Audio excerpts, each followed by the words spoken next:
Una, nagpapasalamat ako sa Panginoon and din sa pagkakataon na dito ako. Salamat sa Lordy, kay Ma'am Kukoy na walang sawang sumuporta sa akin. Nung pasimula talaga ako ng boxing, nandiyan na sila. DSP, sa Innocent and sa Gab, at sa lahat ng mga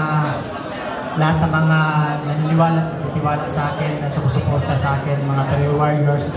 Ngayong darating na meeting po yung laban ko sa San Diego, California against Manuel Navarrete. Siya po yung current. Let's go, Charlie!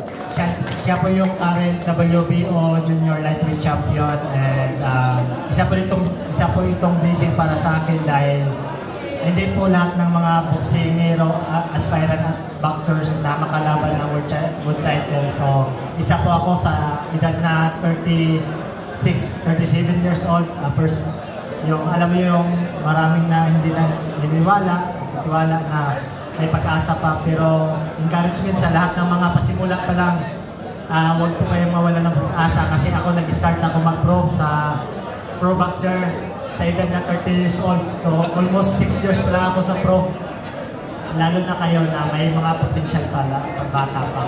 Sa lahat ng, lalo na sa coach ko nandyan, Coach Delphin Bowles, thank you. Sa ka-sparring partner ko, Janjan and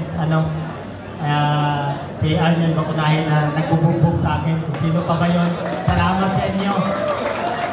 At sa mga nandito na mga boxers na hiningan ko ng kanina, mga advices about sa laban, dami nilang nagbigay sila ng tips sa akin.